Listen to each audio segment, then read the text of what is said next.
These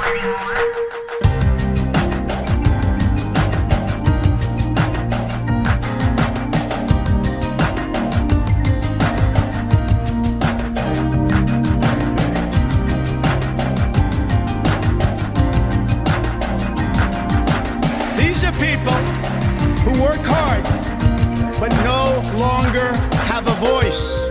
I am your voice.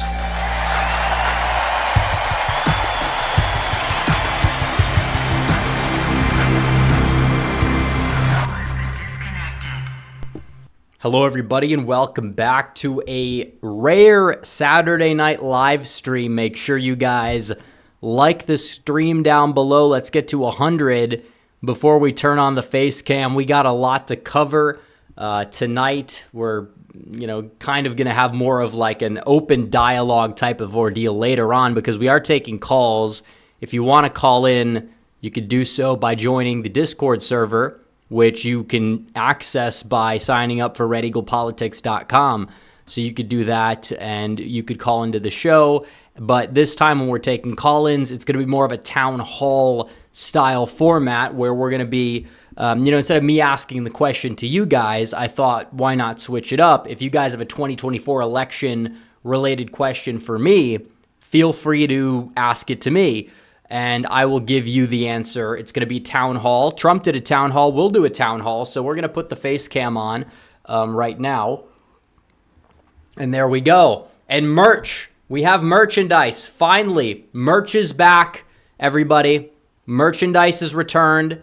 It's made in the USA, as it should be.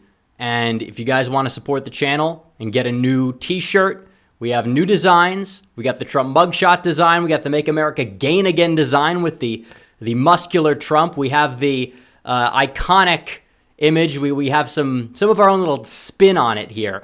You guys can do so as well. And you guys can see all this and more at redeaglepatriots.com in the merchandise tab or shop.redeaglepatriots.com. If you guys, remember some of the old designs, we still have a lot of the old designs. We got the old coffee mugs, the old shirts, the old everything. We've got a lot for a limited time, and there's a lot more to come potentially as well. So make sure you guys, if you want to get any merchandise, you could do so. Shop.redeaglepatriots.com. It's been 2 years. The merch is back. Don't want to buy merch, that's fine, but we have a limited time special. Buy one, get 20% off any other t-shirts, your tank tops, your mugs, your whatever you can get on the website, all the merchandise. Buy one, everything else, or at least one other thing, 20% off. You could do so at shop.redeaglepatriots.com right now. But in terms of the current state of affairs, we're going to be talking about some new updates in the 2024 presidential race. And this is true. You look at Kamala Harris and what she's doing. Now she's trying to back out of the debate. You could say, well, that's not what she's doing. No, she's exactly trying to do that. She's trying to back out of the debate. You can't exactly deny that when you look at this. And it shows when she's saying Donald Trump is surrendering to his advisors who won't allow him to debate with a live microphone. Well, Donald Trump debated with a live microphone 4 times in a general election before. It was the network over at, I believe it was NBC, who was upset with the amount of interrupting, mainly on both. I mean, Trump was the one they blamed, but it did happen a little bit on the other side. You can't, say Biden never interrupted, but still, that's not really the point here. In terms of the microphone rules, yeah, they probably would prefer Donald Trump not to have the mic muted, but those are the rules of the debate that were agreed upon, period. I don't even know if those were going to be the rules for the Fox News debate, which she said she would not do, that should be taking place in about 4 days, but instead it's just going to be another Trump town hall. I would like for him to have an empty podium. I hope he does. I don't know, but it'd be a waste of an opportunity if he didn't have one. Even if it's kind of gimmicky or whatever, but she is debating, but she won't debate on Fox because apparently Trump has to debate on the most hostile network to him, but she won't debate on the most hostile major network to her, which is still not even as hostile as the inverse. But when you look at this, It's like, oh, if his own team doesn't have confidence in him, the American people can't. Well, no, this is just them trying to push Trump's buttons because they want Donald Trump to interrupt Harris, and they want Harris to interrupt Trump so she could have an I'm speaking moment that everybody on the left can go crazy about so they could sell more merchandise. That's all it is. And it's also because they're going to let Harris speak because they know that she's not very intelligent. They know that it's just like Biden. If you stop talking and you let them talk, it's a word salad. This one is not like as forgetful. There's less stammering, but it's just a bunch of nonsense that pours out of her mouth every time she opens it up. She doesn't get to the main point ever. And you could say, well, Donald Trump likes to, I don't know, like ramble or whatever, because there were 2 questions in the debate that he didn't directly answer. But, I mean, that's his time. He's doing what he wants with it. It didn't exactly change the perception of his debate performance a whole lot, whereas Harris, this is her time to shine. Donald Trump could fail the debate, and it's probably not going to lose him much support. Harris, on the other hand, a lot of her support, it's on shaky ground, the support she actually unironically has gained, which, again, a lot of that was from undecided. It wasn't from Donald Trump. So she has to kind of hold that level of support to even just have a chance at victory this November. And they're not acting like the polls are even right because they're acting just like the way the Biden campaign was acting probably before the first debate. They know that it's unlikely that Harris is the favorite. They know it's unlikely that Harris probably is going to win at this point. A lot of what we're seeing is just noise. The polling shifts are all noise. I'm not saying she hasn't done a little bit better than Biden in terms of the polling, but it's not by enough to win the key states. And we know how polls in some of those key states underestimate Donald Trump, especially up in the upper Midwest. But no, this is a mess. They know the debate's a mess. They saw the interview, and that's why they're doing this, because the interview was a failure. It wasn't, the worst thing in the world, but when you give her everything favorable to her in an interview, it was the worst thing in the world. Because how do you kind of not even really get by in a chopped up, probably scripted sort of interview? It does not make sense to me how you could do that poorly in an interview. It just does not make a whole lot of sense to me. So you obviously understand that she's not going to be the best debater, just like Biden was not going to be the best debater. They know she's not going to be the best debater, so they want to change all the rules because they know Donald Trump, he's probably, they're able to mute him, and even if not, I mean, if his advisors don't have the confidence in him to, I guess you would say, not interrupt Harris, he could just do it on his own, just not interrupt Harris. I mean, it's not that difficult to do. You just have to pretend as if the mics are muted. That's it. And then Donald Trump could have the I'm speaking moment and flip it back on her if that's the potential thing that the advisors would be worried about. So it's nothing to do with the advisors. It's everything to do with Kamala Harris, like I said, not being the brightest bulb in the shed. She's not the brightest bulb in the ceiling. And as a result, she's trying to change the rules again. She tried to have notes in front of her. You don't have notes in front of you. You don't have a binder full of notes in front of you when you're at that debate. You don't do it. It's not how these things work. They know the moderators probably can't even save them that much. There's only so much slant they could really put on. And honestly, in terms of the moderator bias, yeah, they might ask Trump harder questions. We know that, but everybody can see through blatant bias at this point. If they're truly undecided, I don't think, oh, well, I was going to vote for Trump, but the moderators were biased. Like, people don't think that way. If they're undecided, they understand this. If otherwise they would be voting for Harris no matter what. That's the thing. People can see through that type of stuff. So I'm not particularly worried about that, but you look at what's going on. This is not exactly the position that Harris would like to be in. And could she even bow out of the debate? If she does, that would be really, really big in terms of the admission that it would make from these people that Kamala not debating would be less bad for her than Kamala debating just because they don't have any confidence that she can do well in the debate, which that's brutal because we saw what happened with Biden. What is it, like PTSD or something? Either way, I don't think it's going to work out the way that they want. I think that they're not going to change the rules because of this, because the rules were already agreed to by every party, but now he's trying to change it at the last minute. It's still not exactly, going to work, because that's the last thing. So they conceded on the notes. They conceded that both of them are going to stand up, which again, the height difference is technically there. I don't know if that's really the reasoning behind it, because it'll be like, oh, Trump is like the man in the room because he's like a foot taller than Harris. But I think it has more to do with the fact that, her sitting down and having those notes. It's just, her debate with Pence where she didn't do horrendously. I don't think she won it, but she didn't do horrendously. That was seated.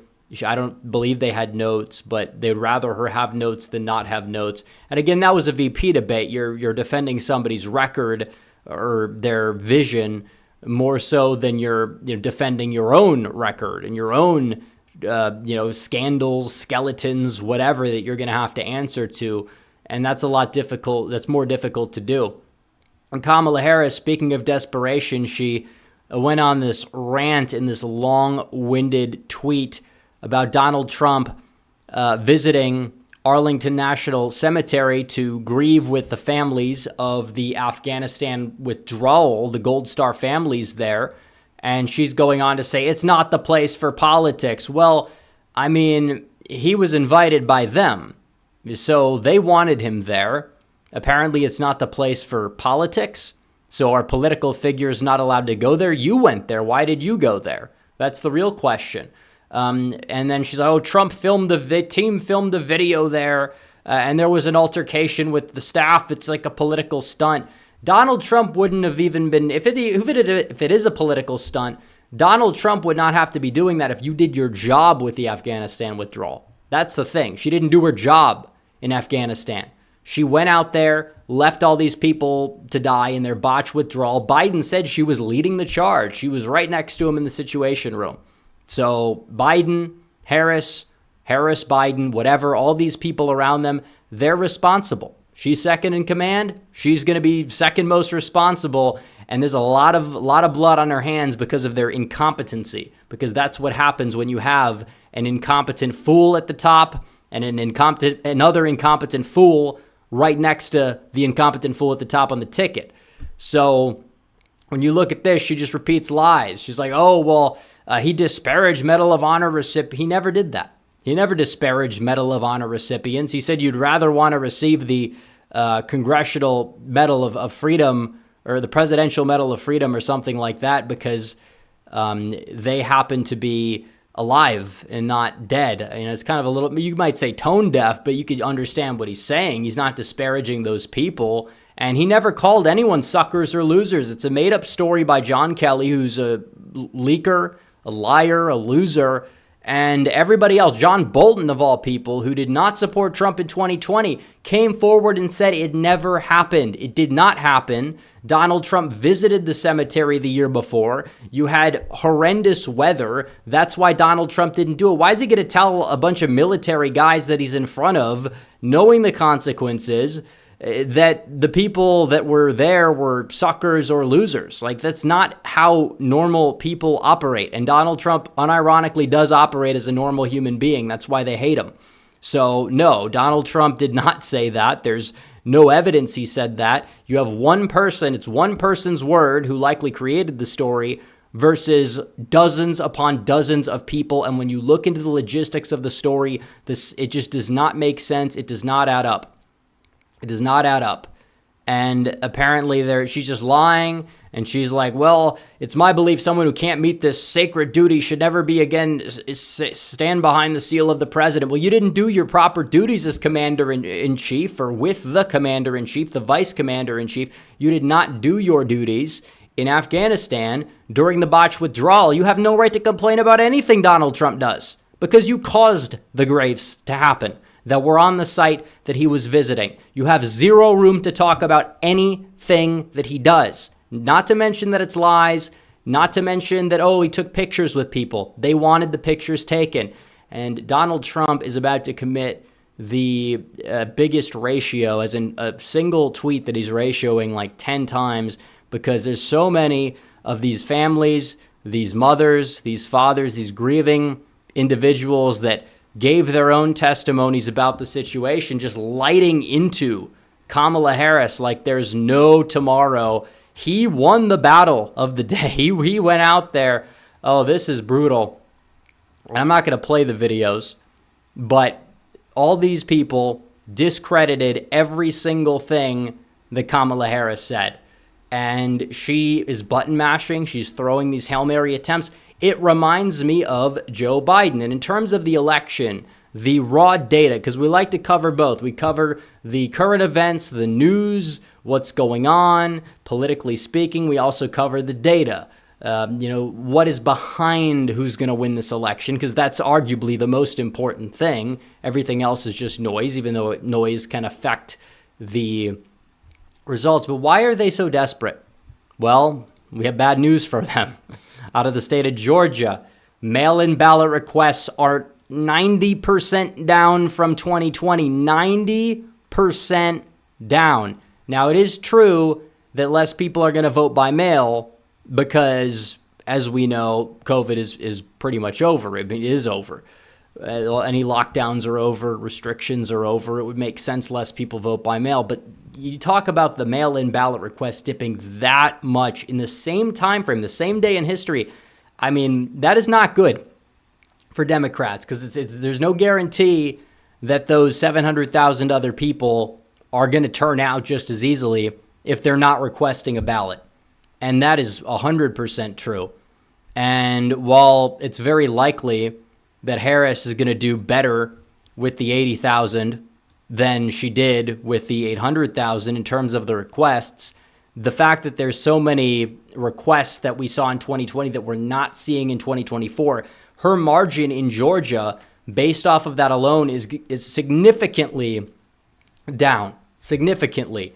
Less mail-ins equals faster for us to figure out an election night Trump's odds in Georgia, this tweet says.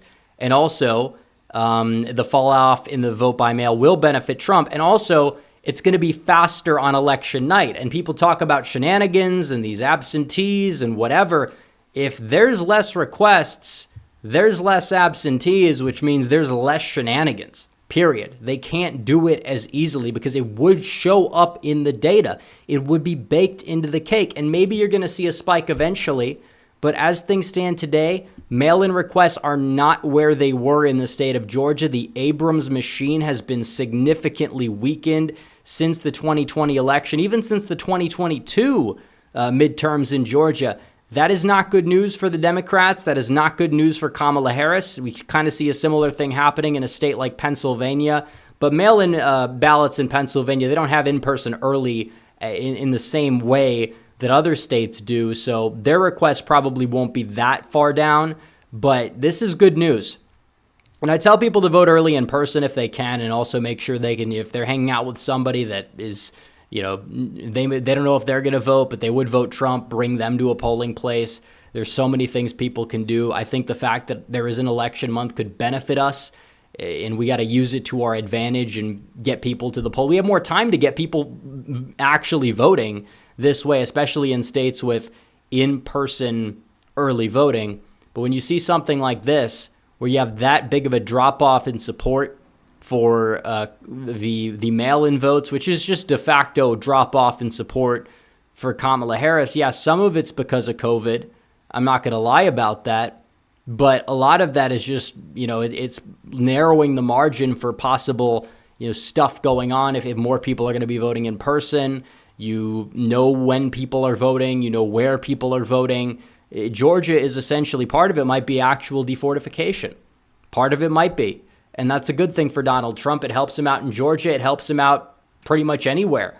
So we're going to get to super chats, and then eventually we're going to take some calls. And I'm sure there's things that we didn't discuss that you guys would like to see discussed, and we'll discuss them. It's the end of the month stream. Got to do one at the end of every single month that we have, but we only have 2 months and a little bit of change before the elections. So it's going to be interesting for sure.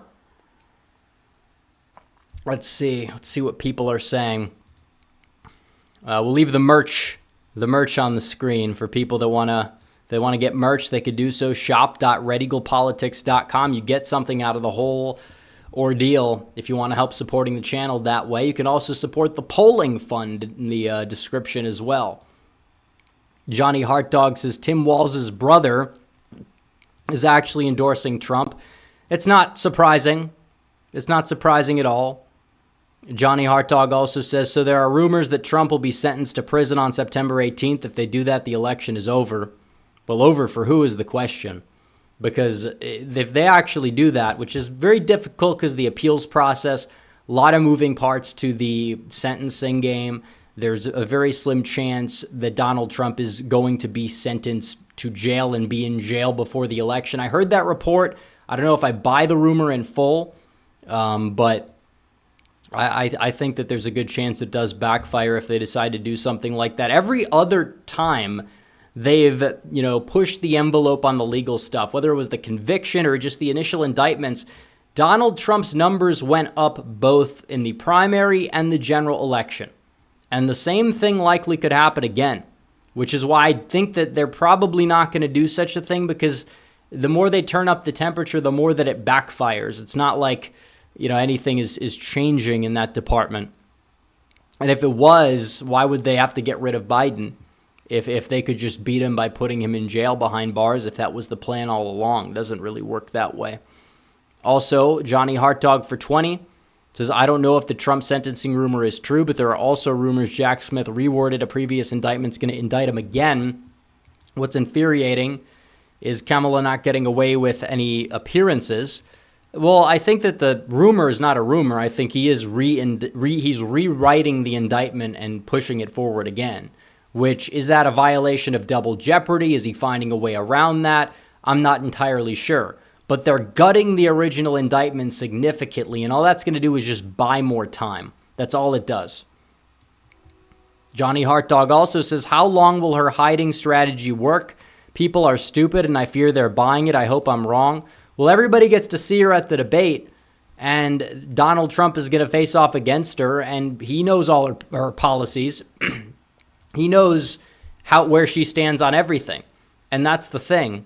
Because she's flip-flopped so much, if people don't know her, Donald Trump will be able to set the record straight. And they understand having the mics off prevents a first debate 2020 with Biden moment where Donald Trump interrupting Biden at every possible turn might, allow people to feel sympathy. They want people to sympathize with Harris as they get under Trump's skin. So we'll have to see. We'll have to see. But I honestly just don't personally believe that the hiding strategy in the long run is going to work, because there will be possible appearances. Now, the thing that I will say is that she's coronated. She didn't have to go through a process. It's very illegitimate in a way. It should arguably be against the rules. If you're in a fight with somebody and they switch out the fighter when you knock them down, it's not exactly a fair fight. And they know it. But they don't care. So they're taking advantage of the opportunity. They are doing what they need to do to put in their second in command and see, she's fresh and new, so more people might be enthusiastic. And they are on the Democrat side, but is she really winning over a lot of, winnable independents or voters who said they were voting for Trump over Biden? No, she's not. And that's kind of the problem, because Donald Trump is already up there at 48% probably in terms of his support in the electorate, which means that Harris, the most she could probably realistically get is 50. That's not going to be good enough because we have an electoral college, not the popular vote. And she doesn't do too well with white working class voters, even compared to somebody like a Biden in 2020, which is going to basically make her dead on arrival in a state like Wisconsin and Pennsylvania, if that's the popular vote margin, which we don't know if it will be. But a lot's going to have to go right as things stand today, in my book, for Harris to end up winning this thing. We could drop the ball with turnout. I tell people to pretend like it's neck and neck or like we're behind, but still.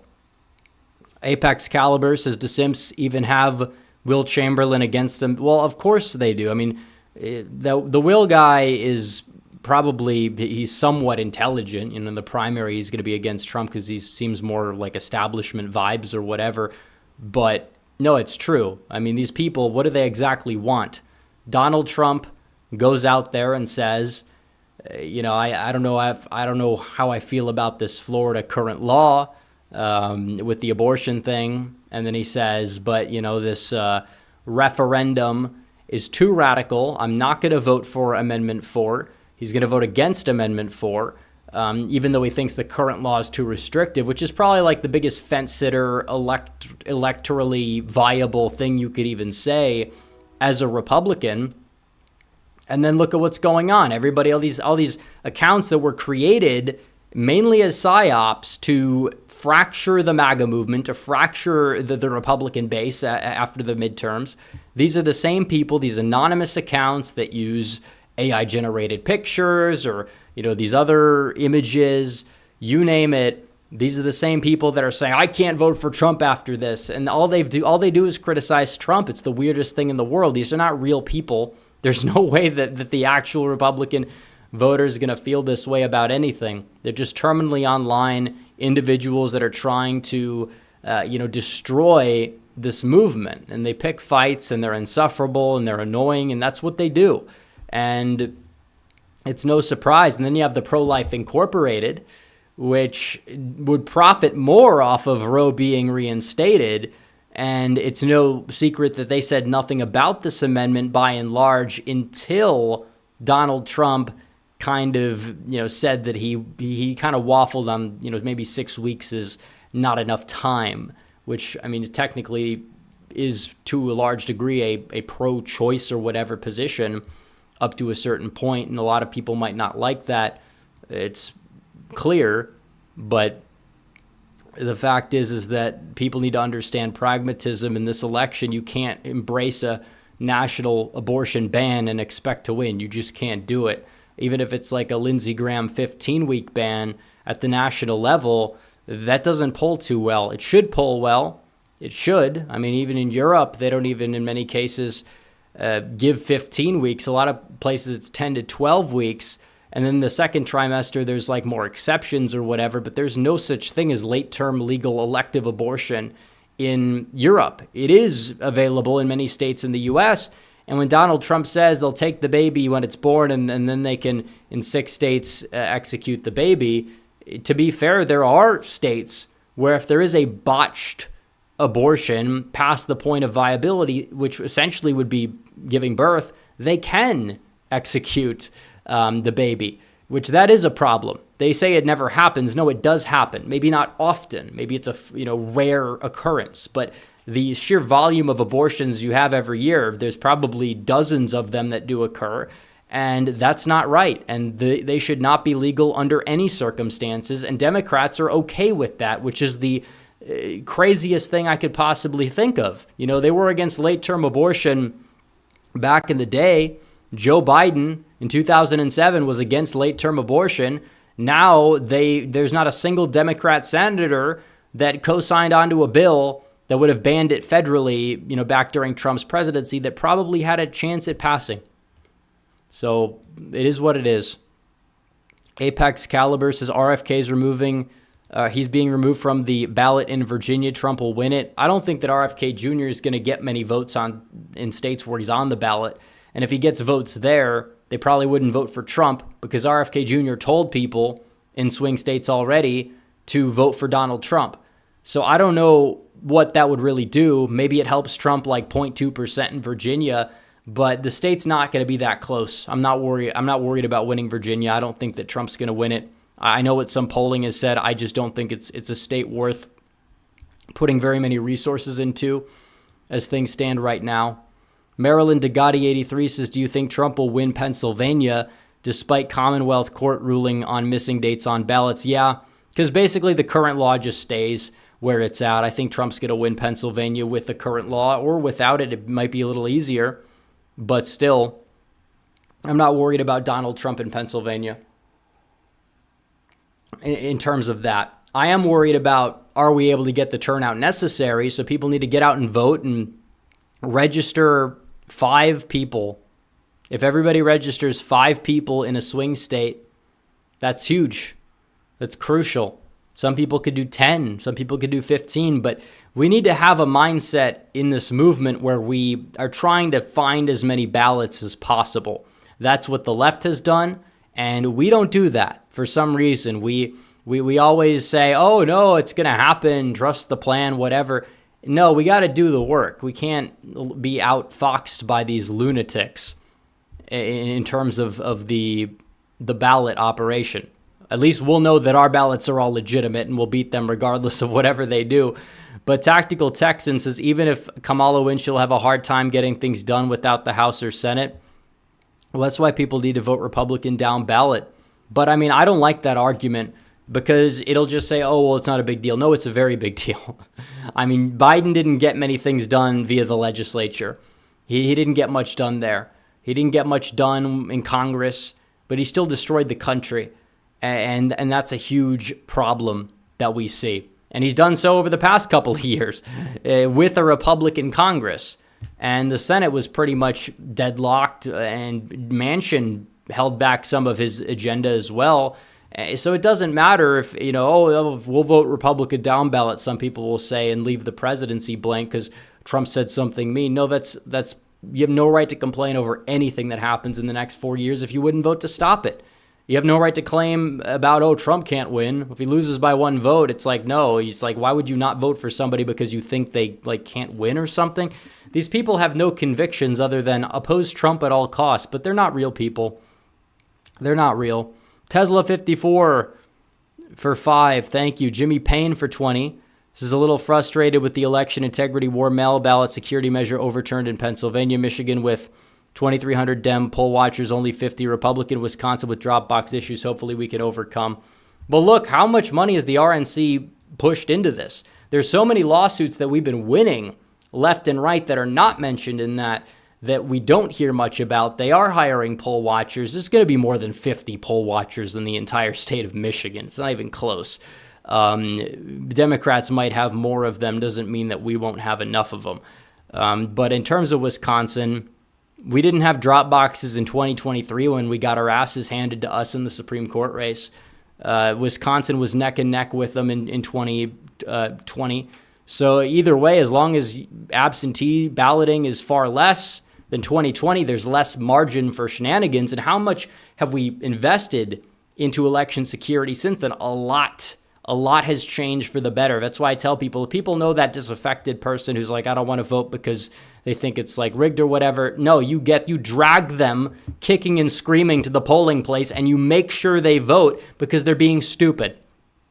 I don't know how many people that represents, but you find those people and you will drag them kicking and screaming to the polling place. We're not leaving any votes out. We're not leaving anything out on the table this year. We're not doing it.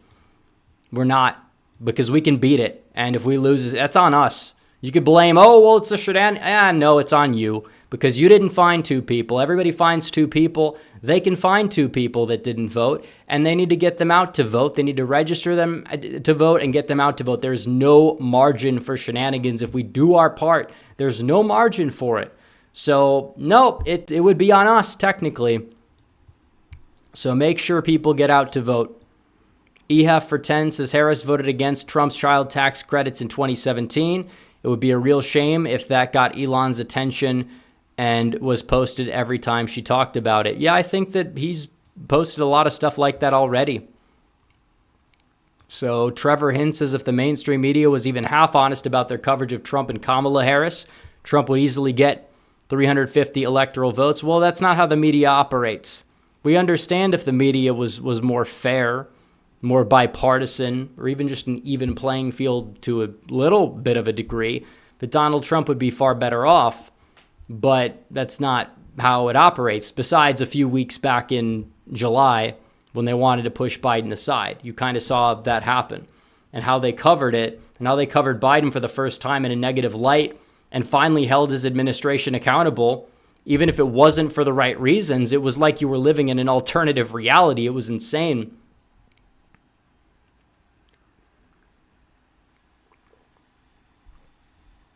Let's see. Blinky says, in your opinion, what is Trump's first steps as president to turn down the political adversarial temperature the left has turned up to 9,000 degrees? It's crazy. No, they're going to turn it up again if he gets in. That's the thing. People are like, he needs to unite the country, not seek retribution. Here's the problem. They don't think that the same things that we think about in that same manner. They're not going to turn down the temperature ever. You have to put out the fire, but I think putting out the fire is actually just making sure that you build a team that is objectively something that they will fear and respect and be actually competent and actually against the establishment, unlike the last term, and just kind of have this tendency to be that individual who is not afraid to say, no, we're going to end all these things. I'm going to pardon myself. And these people who were involved in all these fake indictments, they should be going to jail. They should have investigations launched into them. Honestly, Donald Trump seeking retribution probably is going to put out the fire more so than anything else, because they'll know he means business, and they will have to get in line. They will have to get in line. Let's see. Die for Oil says, did you see Nate Plastic's forecast is Trump over Harris in the Electoral College? Yeah, probably the worst news Trump's got this week, honestly, given Nate Silver's track record.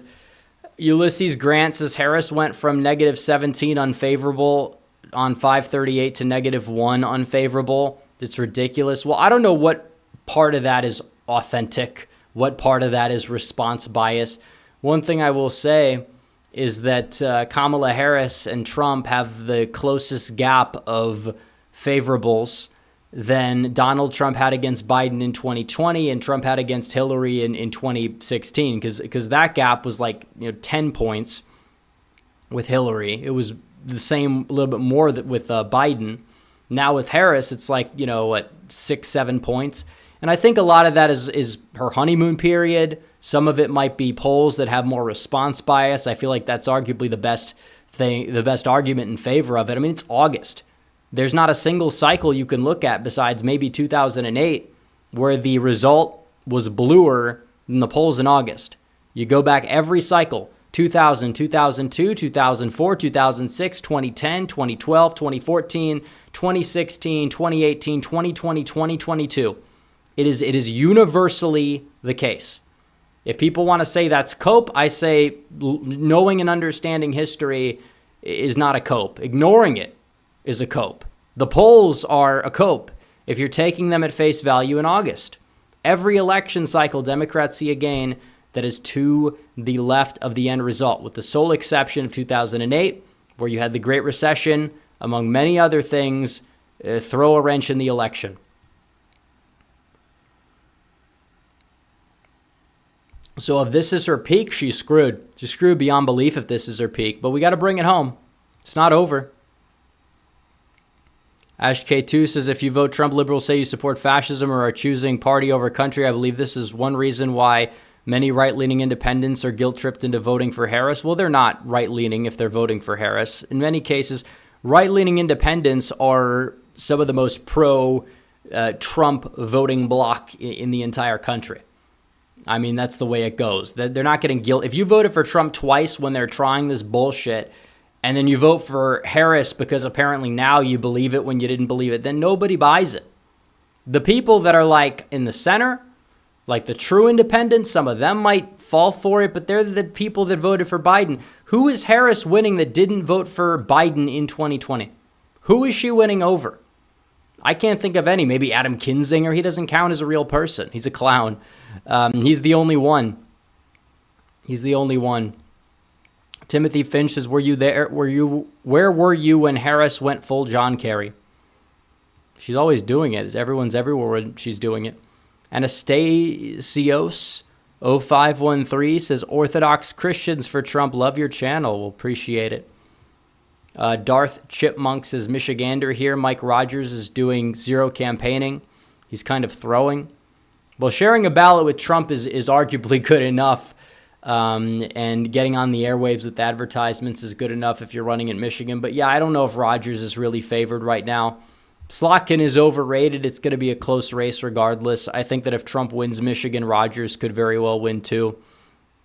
DePueb says, how would you rank the 7 swing states from most to least likely to go for Trump, starting with North Carolina? Well, I don't exactly want to give too much away because we're dropping the prediction tomorrow. But I think that, the Georgia could be anywhere. It could be all over the place. I think North Carolina would be the most likely. I think you could do another tier with states like, I think, Wisconsin, Nevada, Arizona. That's like the next tier. Pennsylvania is kind of arguably in that tier. And then Georgia, there's uncertainty there. I think Michigan is the hardest. Endeavor 25 says Biden was the first to interrupt in that debate. It's true, but that's not the takeaway most people had from it when it was all said and done. I don't think it really impacted Trump much negatively, though, as much as people make it out to be. But it didn't help him as much as it could have. I am Charles says, are there safeguards for illegal migrant voting? They're probably registered now and voting. And well, if they're registered, it would show up in the registration data, and it's not showing up. So that's kind of the thing. If you saw a Democrat surging or certain states surging over other states, it might be a problem. But there's no surge in Texas.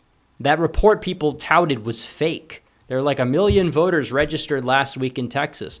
But in reality, Texas only had like 100, not even 100,000 registrations the entire year up to that point, and that was even with the primary.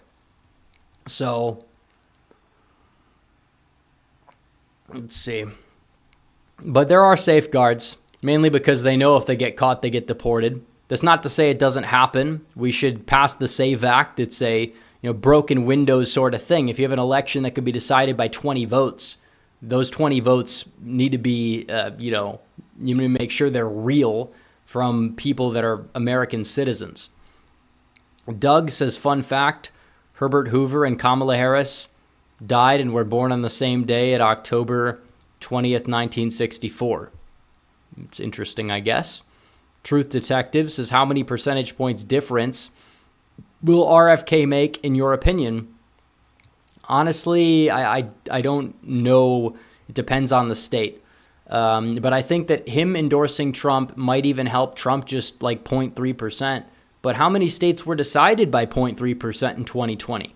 Because it's true, a lot of those supporters would have gone home to Trump at the end of the day anyways, because very few people vote third party if they lean a certain way or another. If you really push the third party voters into, are you going to vote for, Trump or Harris? 50%, according to Economist, of RFK voters says there's a chance that they would change their mind by the end of the day, whereas only like 5% of Trump voters and Harris voters said there was a chance they would change their mind at the end of the day. So you see how it shakes out.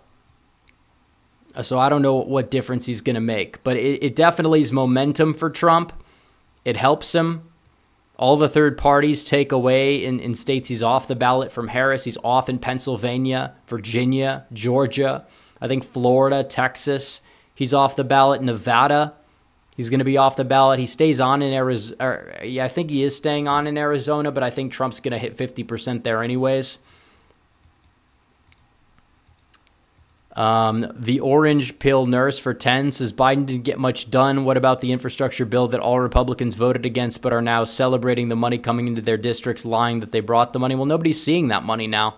Nobody's seeing the money. It's the actual infrastructure is not going to take place until 2030. But there were a lot of Republicans who voted for that bill because a lot of Republicans bend over backwards for the Democrats. That's the problem. But again, that kind of proves my point that you have not a lot was able to really change other than, how much money did they spend on the charging stations? There were like all these little things like that in the bill. They spent, I think, $8 billion to build 6 of them. It's ridiculous. Leon says if Kamala wins, Republicans will come to the conclusion that Trump lost because he was mean to immigrants and minorities. She will get her amnesty. Of course.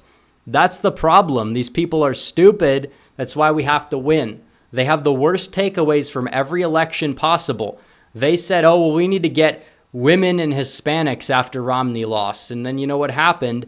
Donald Trump came along and they said he was poison to both and he would lose. And he actually did better with Hispanics than Romney, for one. For two, he brought a bunch of new voters to the party who never voted before. Ragdoll MMA says, if Trump wins, who do you think will be the 2028 nominees? Vance gets a big boost. Doesn't mean he's guaranteed to get there. Who knows on the Democrat side? Could be Newsom. Could be Josh Shapiro. Could be, I don't know if Whitmer really has the stamina down the stretch. I don't even think Shapiro does either, to be honest. I think it's probably going to be Newsom. if I had to guess. Apex Caliber says RFK sued North Carolina to remove him from the ballot. Should do Michigan also. He should. He's second on the ballot in North Carolina. And I don't think it's going to make much impact.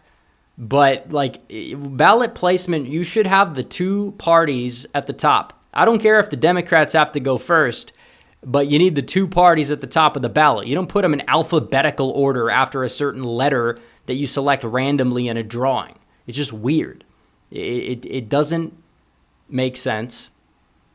I don't care who's at the top or who's not. You need to have the top two parties at the top of the ballot. Otherwise, it's confusing, and it could lead to some people that either decide when they get in the voting booth or maybe they're visually impaired, they may not be able to select the right candidate, and that's wrong. And that's the way it goes. Apex Caliber says RFK sued. Okay, we did that one. Our dog show says States poll has Texas as toss-up. What's your thoughts? I think States poll is a very low IQ individual. He seems like he's not very, I guess you would say, all there mentally. He's kind of a you-know-what. But what can I say? Marty Party says James Carville's going to have an absolute conniption when he sees what Kamala's staffers did tonight. Yeah, it's bad because, we're going to try to claim the moral high ground on the Afghanistan issue. You're a dumbass. You can't do that. You caused these people to die, essentially, with your incompetence. Her and Biden, both in the Situation Room together. It's been confirmed by Biden. She was right next to him. She didn't do anything to stop him. She didn't do anything to advise him. Part of that blame falls on her shoulders, too, especially now because she's running for president. And now it's like, okay, well, you really want to try to claim the moral high ground here? I don't care what they did. I don't care how many videos they filmed at that cemetery. The only reason why people are in the ground at that cemetery was because of you. That's why Trump was invited, because of you. That's the problem with these people. They're garbage. All of them are garbage. They're scum. And we got to do what we can to defeat them because they don't deserve to win. I don't even care about, it's not even about policy. Do these clowns, after all the shit they've done, they put that man through in Donald Trump, that they put us through over the past 9 years, do they deserve to walk away with a victory? Absolutely not. It should absolutely just inspire everybody in the world that supports Donald Trump or just doesn't like these people to get out and vote and get everybody they know out to vote because the country is on the line and these people, all they care about is power. They are liars. They are shameless. They lie about everything. They lie about every position Donald Trump has, and they're in bed with the big corporations. They're in bed with everything. They need to go. Enough is enough. All these people, they're disgusting. There's no other way to put it. The people that currently are running these campaigns because they have nothing to run on. That's why. And they don't deserve to win. They don't deserve to win. And we got to do everything we can do to defeat them because they deserve to lose badly. They do. And that's the way it is. Alex says, hook 'em baby, Texas is going to win it all. Well, we'll see. We'll see. I haven't been paying attention to the games today. John Waffle H2P says, what are your thoughts on the Pennsylvania Senate race currently? How do we make it MAGA in the future? Well, Bob Casey's an institution. That's the problem. He's been there for decades. People vote for him because of his father, more so than they vote for him because of anything he's ever done. He's a political nepotism baby. And they revere the father because he actually was like a moderate Democrat from back in the day. And the son is just a go along with the establishment Democrat who's nowhere to be found in the Senate. McCormick isn't that strong of a challenger in my book, but I think he's going to give Casey a run for his money. I think he falls short by a few points, but it depends on how much Trump wins the state by and what the top of the ticket poll is going to be, which we still don't have any idea about. In fact, we're not going to know until Election Day. That's why some of the Senate predictions kind of hard to tell because there's so much we don't know that the polls can't really show us. We can only look to the past and past results and see. Brian Shockley says, what is the ceiling for the Republican? It honestly, if everything goes right, it would be in the mid-50s, but I know it's a lot. It could be 52. It could be 56. We'll see. Stephen Kanizik for 10 says, the new DeSantis cultist narrative is that Roe v. Wade wouldn't have been overturned if Trump hadn't picked 3 conservative justices, and that's Trump's fault. Are they paid to be this crazy? I haven't seen that one yet, but that does not surprise me. That does not surprise me. Ebenezer Cooge says, I'm sad you didn't read my... Well, I'm not going to read the obvious troll super chats. It's just kind of a waste of time. Seeking Finding for 10 says, voting for 4 more years of the same. We all lived through the last 4 years like taking a number 2 in your pants and changing your shirt. All they have is race, sex, and tampon Timmy vote. Yeah, that's probably the best nickname Trump's had in a while. Tampon Tim. Because he put tampons in the boys' locker rooms, the boys' bathrooms. He mandated it. Like, who would do such... How dumb do you have to be? How much of a freak do you have to be to do such a ridiculous thing like that? And he's going to call other people weird. We're weird. We'll be weird. I'll be the weird one. You'll be the freak. Who's winning that one? We'll see. J.R. Williams says it's exasperating that MJ waited until after bringing 3 foreign aid bills to the floor and then vote on the SAVE Act after all the leverage is gone. Yeah, not good. The priorities, they're not putting the country first and the interests of the American people first. Now, they're going to have to do their foreign policy stuff. I understand it's the way the status quo is right now to an extent, but you have to, hopefully, when we have an actual president, we're going to be able to put pressure on Congress to act in the way that they should be acting in, or they'll face consequences. Apex Caliber says, Corey or RFK for Trump's awesome X game recently? Probably Corey. Ever since he hired Lewandowski, again, they've been using Twitter. I don't know if it's a coincidence or not, but they're reposting a lot of stuff and they're doing what they need to do. How many times has he ratioed Harris? I haven't seen anyone ratio Trump so far. I mean, ratio doesn't affect the electorate, but it's, fun bragging rights to have for the internet. John Waffle H2P says, should the United States Postal Service be privatized?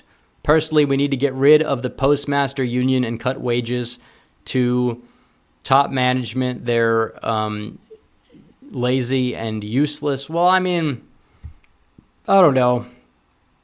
I don't know what the best way to go about that would be. I think that we have multiple avenues for sending mail in this country. You have UPS, you have FedEx, you have the regular post office. I don't know.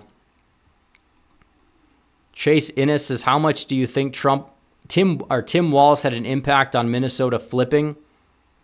I don't know what you mean by that, because Minnesota was favored to go blue then. It's favored to go blue now. But the poll did show that since the last poll was conducted, that Harris lost 5 points in the state since the pick.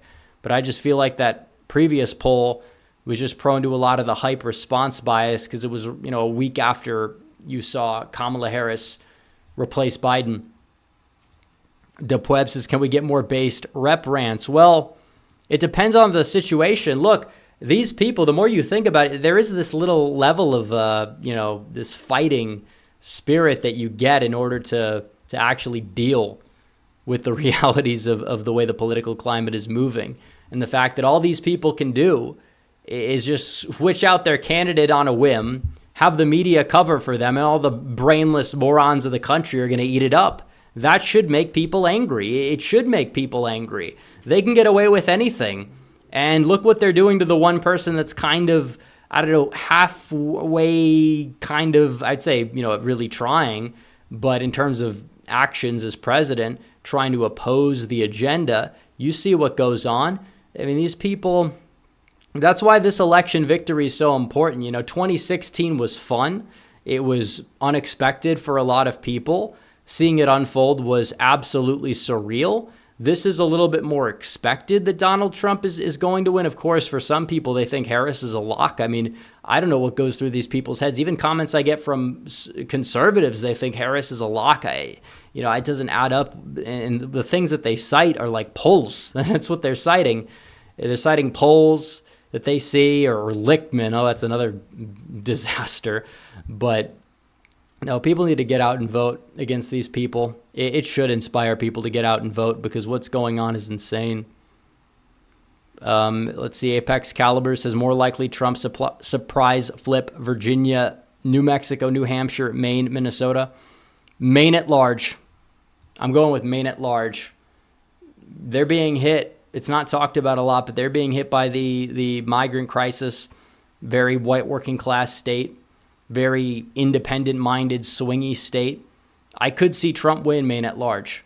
The Kennedy endorsement, if it's got pull in any place, it's probably Maine. Probably Maine. LinRx52 says, yes, more rants. Well, if I decide to rant, I'll rant. That's the way it goes. I don't know if I'd consider that to be a full rant, but kind of every live stream is just rant after rant after rant. Anyways, but not as off the cuff as some of what I was saying. Leon says Fuentes thinks he could save Trump's campaign, but his only experience is Yay 24. How did that work out? Well, not very well. I mean, this is the funny thing is that you have people that are more in like the fringe right, and they think that if Donald Trump accepts their worldview, which is not in lockstep with much of the actual Republican base, the actual Trump voter base, they somehow think that Donald Trump would be doing better. It's not how it works. You have very loud people on the internet, essentially. And they're the ones, it's not just them, it's a lot of people. It's the Pro-Life Inc. people. It's the disgruntled DeSimp crowd. A lot of it is astroturfed and not in step with real life. Same thing to an extent with the pro-Palestine people on the left. I don't think most Democrat voters are going to revolt. I think some of them, like we talk about like the Muslim vote in Michigan, if the state's close enough, that could come into play. It might. But even then, I think Harris now is going to do better just because she is not Biden. But I don't know. Fireblazer Midnight Gaming says, had a legit question. I know I say a lot that the polls are likely fake, and you've explained that they oversample the polls, and I agree. My concern is that they'll rig the election with false numbers. How do we stop this? Well, the problem is that the polls were wrong in 2020. They were very wrong. They were more wrong in 2020 than they were in 2016. But, Trump overperformed them more. And still, a lot of people like to talk about and speculate about what you just said, and rightfully so to a large degree. So, of course, in a close election, it's a concern. But like I said, we have to beat it. We have so many people that could be voting. We could easily get over 100 million votes if everybody did their part, and we're not doing it. That's kind of the main concern. There's not enough fraudulent manufactured ballots in the world. And we covered this about Georgia. They're not requesting absentees. Any shenanigans is baked into the number of absentees that get requested. If there's going to be 10% of as much mail-in voting as there was in the 2020 election, that means the margin for anything is just through the floor, not through the roof. So that's what I think people need to understand about fear of shenanigans. It's going to be very difficult for them to manufacture anything as much if we take the claims at face value regarding the 2020 election. It would be extraordinarily difficult for them to do it regardless. Not saying that it can't determine the outcome of a state that's going to be close, but anybody that says that, I won't show up to vote because they think it's going to be, no, those people need to be dragged kicking and screaming to the polling place. People might have one of those people in their family. You get them on the phone the next second you can, and you tell them what's going on. You give them the business. Sam Madsen says, poll came out today saying Wall's approval dropped from +18 to +6 since being picked. Your popularity tanks whenever you go national. Yeah, same thing with Shapiro. I was not convinced that he would be able to deliver Pennsylvania for Harris, at least on his own. I think it would have been a smarter pick, geographically speaking, than Wall's, but still. 91Z28 Bear says Rose is stupid and spoiled. Yeah, you talk about the anti-abortion activist who is saying that, Trump doesn't deserve our vote. Yeah, no, all of them. It's ungrateful to a large degree. It's like Donald Trump is not perfect as a person. Yeah, but it doesn't mean that you can't vote for him. That's what people don't understand. Donald Trump has been the most pro-life president in action of any president in the history of our country. And if you cared about abortion numbers going down, you wanted to save unborn children. You'd want a strong economy so women have less of an incentive to get them. You'd want states to be able to have certain bans in place, and hopefully you should push more at the state level than you would try to attack Donald Trump, who even gave you any leverage of negotiation to begin with, because he's not willing to virtue signal himself into a landslide election loss, which you would blame on other factors, because that's the same woman who supported Jeb Bush in the 2016 primary, supports mass immigration, calls herself a feminist. There's nothing conservative really about her in the modern context of the term, aside from, oh, well, she happens to be pro-life or something. But is she really even pro-life, or is it just a grift because she knows that if Roe is there again, then you get to, be able to say whatever you want, and nobody's really going to be hurt electorally because of it, in most cases. But yeah.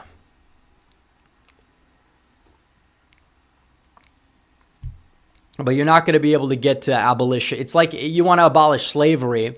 The abolitionists in the 1830s, they weren't demanding, oh, I'll only vote for a candidate who wants to abolish slavery, because they knew that it wasn't feasible. Even Lincoln said the Republican Party was founded not to end slavery, but to stop the spread of slavery into new states. There's a level of pragmatism. And what did he do? He got elected, and within 3 years in the South, slavery was done. And then the rest of it in the border states was done 2 years after that.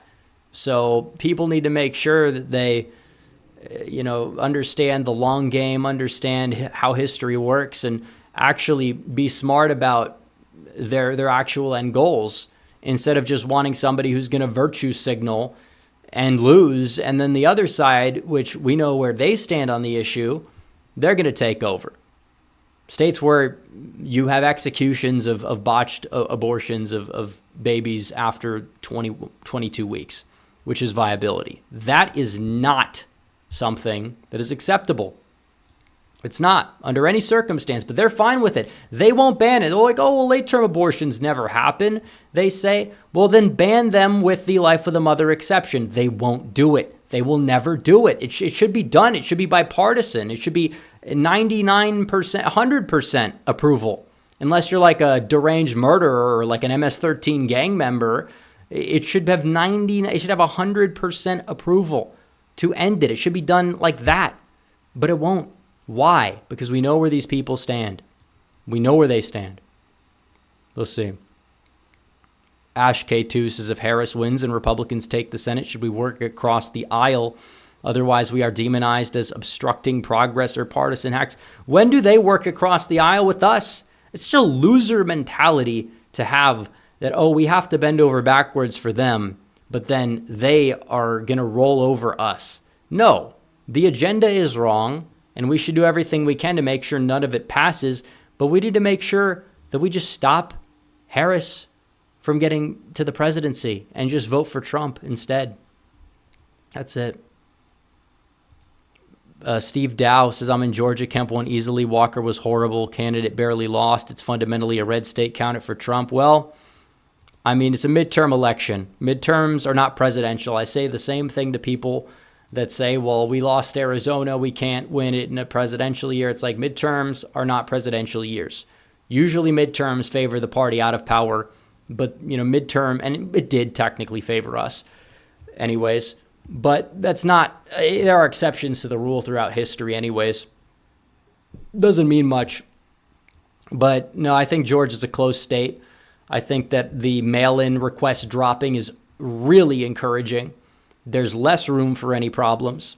There's less room for any possible shenanigans or whatever, because it would be baked into the data, just like 2020.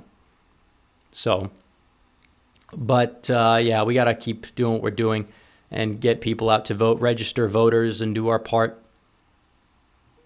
Ebenezer Kush is not a troll, proud subscriber and Discord member. No, I know who you are, but that's beside the point. He says, do you think there would be enough holdouts for RFK that him being on the ballot could hurt in a state like Wisconsin? So thank you for sending in your first serious question, Ebenezer. But I don't know if there's going to be enough holdouts that would have gone to Trump. Because if they're just religiously, I will never vote for Trump or Harris, and they vote for RFK, they could have written him in Michigan. Some of the RFK supporters are still going to write him in, I'm sure. But they would never vote for Trump anyway, so it's kind of like a moot point at that point. ZZ Zoink says, what do you think about Democrat Congressman Jamie Raskin threatening civil war if Trump wins? I think you're the second person to ask me about that. I haven't heard much about it, but it does not surprise me.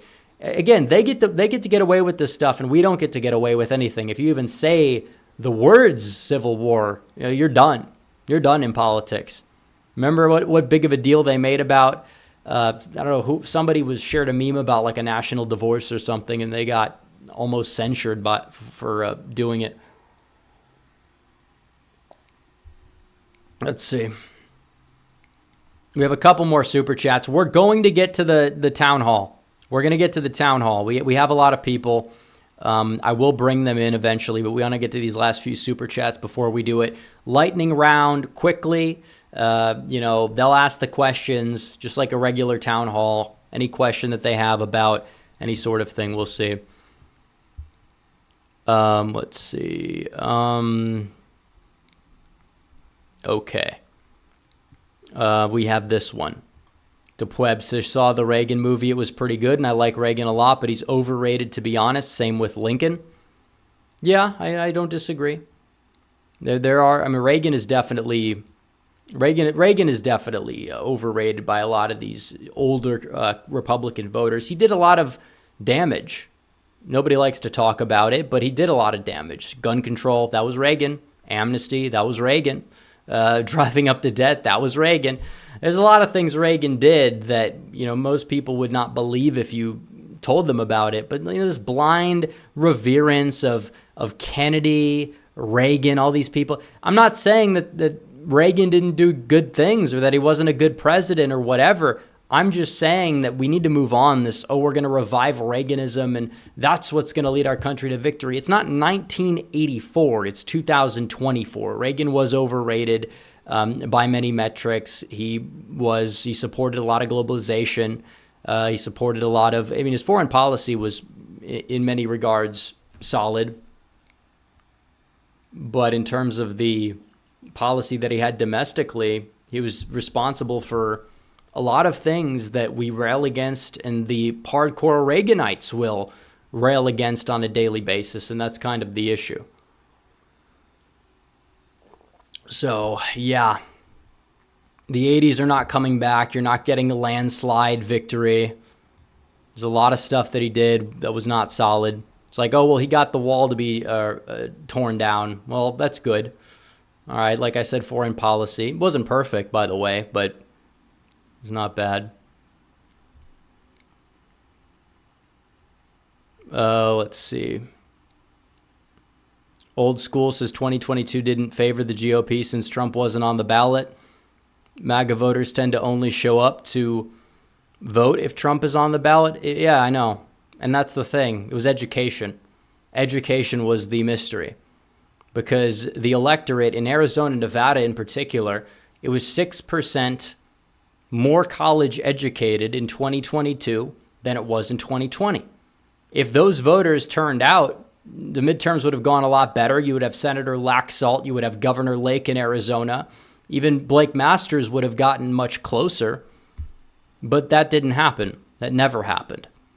And that's the issue with turnout. And it wasn't just in those states, North Carolina as well. But again, the college-educated demographic is more Republican-friendly there than it is in other states. So it was able to kind of stop a little bit of the bleeding. But it is very encouraging when you look and you see the turnout drop off of our best demographic. And even then we're neck and neck in these places with candidates who in many cases were underfunded or whatever. I think Trump's taking Nevada. I think he takes Arizona. I think he's got, Texas, Florida in the bag. I think he gets North Carolina. Georgia, it's iffy. But Wisconsin looks good if you have high turnout, like a presidential year. Pennsylvania, I think there's a lot of potential in Pennsylvania, mainly eastern Pennsylvania. History Guy 24 says, why was I banned from OPP for mentioning JQO? I don't know what that is. I mean, these schizophrenic morons come into the chat like once a year and spam some nonsense. So that's what it is. They're just bizarre people. I mean, there's nothing to it. There's really nothing to it besides that. Massix Man 1 for 2. And I think we're going to go to the town hall. So any questions you guys have for me, feel free. Regarding the 2024 election, we'll answer them. One question per person, so we keep it moving. But it's the end of the month, so we have to do a call-in show. But we're going to go directly to... We'll go to Real Texan first. We'll go to Real Texan. Real Texan, you're on the air. You have any questions? Do you have a question prepared? Is what I will say for me this evening. Hey, what's up, Rep? You've said for quite a little bit that Michigan was more favorable to Harris, but with the recent polling, do you think it's probably back in the Trump camp? Well, I think that was a good poll we saw. I mean, Trafalgar dropped the poll. It was even. And there was another poll we saw out of the Detroit Free Press, which is not exactly a very Republican-leaning pollster. I mean, they had Joe Biden winning Michigan by 7% in their final poll. So it was off by 4 to 5 percentage points at the end of the day. So overall, that's good news. I think that it does depend on a lot of things. It depends on turnout. It depends on, do we see any reversion in suburban Oakland County because of the auto industry?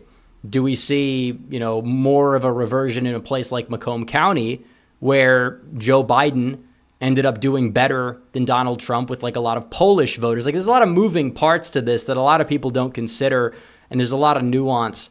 But I think that if Trump gets the right amount of turnout in the state, and if turnout drops a little bit in like Detroit City proper and Donald Trump simultaneously improves there, which I think he is poised to, he's going to be in a really good shape in the state to possibly take it. As of right now, I think it's neck and neck. It's the hardest Rust Belt state for Donald Trump to win. But is there a pathway for him to do it? And is it very doable? Yeah, absolutely. It also depends on where does the trajectory of the race go from here. Because if this is Harris's peak and she does continue to falter, yeah, it could lead to a lot of problems for her electorally speaking in Michigan, and there's a chance that she could go for 7 in those big 7 swing states. But we don't know if we're gonna see that. I'm starting to think we're kind of back to where we were pre-Biden debate.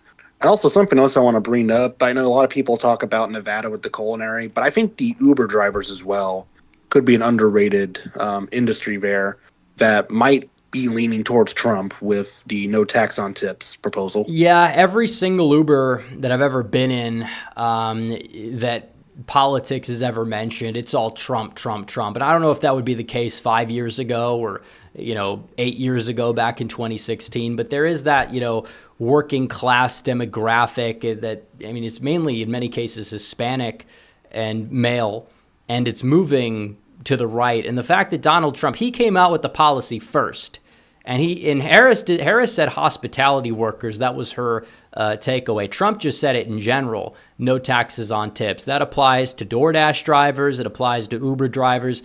It applies across the board. Her trying to take credit kind of shows that there is a problem in that, in that demographic, the occupational demographic. So I believe it. Uber drivers, the last Uber driver, one of the last Ubers that I was in, it was in Florida, and it was this Hispanic guy in his 40s, and we were at a political convention. We were being vague, and the guy said, I worked in the California Democrat Party for 10 years, and then he said, that's why I became a Republican and moved to Florida. So, I mean, it definitely, there is some shift there. It's a seismic shift in it's educational to a large degree. I mean, that's kind of why Trump is starting to gain a lot of these, Hispanic working class voters as he gained in 2020, on top of the gains that he's kept and held and probably expands on with the white working class voters. It's become a party. It's become a workers' party, ironically enough. Back in the day, it used to be the party of big business and foreign wars and all this other stuff. Now it's the party they become the party of the working man that looks out for their cultural interests and to a large degree economic interests and things like that. And obviously there's still right-leaning economic policy, but I'd say most right-leaning economic policy, so long as it's nationalist, tends to benefit the workers, and workers they resonate with it. They do. So anyways, appreciate you for coming on and asking the question. We will be moving on though, but I do appreciate you for coming on, Real Texan. And we will go, let's see if we have any more super chats. I don't believe we have any more super chats. So we'll go to the next caller. We'll go to America First Statistician. America First Statistician, you're on the air. How's it going? What's your question? Are you there? Hey, let me see. I think my speakers. No, I hear you. There we go. So every election cycle, we do get some upsets whereby someone wins or loses unexpectedly and maybe by a bigger margin than we expect.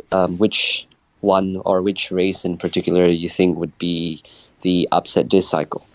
So you're saying which race in this country, whether it's a presidential race or I assume Senate race, do you think we're going to see the biggest overperformance compared to expectations? No, which has the potential to be like a sleeper, like an actual flip from our. Yes.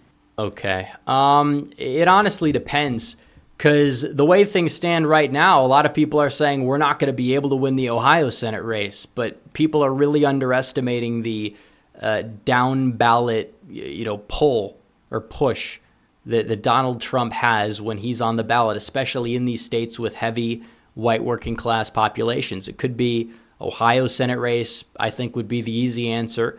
But I think Wisconsin as well, I think that's another one that people are kind of writing off. Obviously, Tammy Baldwin has decent favorables, but she's polling at around 50%. If Donald Trump takes the state by 2, just because of the down ballot lag that we see in the WOW counties, it's possible that Eric Hovde could be carried over to the top. So there's a lot of races that are going to be close, and I think a lot closer than expected. Are they just going to flip on a whim? I mean, I don't know, but it's a good question. I think who is it? We saw John James overperform in Michigan in 2020, so I don't know if Mike Rogers could do the same this time. If he overperforms by 1 point, I think he could win, but Yeah, I mean, I think that Mike Rogers, if Donald Trump wins Michigan, I think he's going to take Michigan.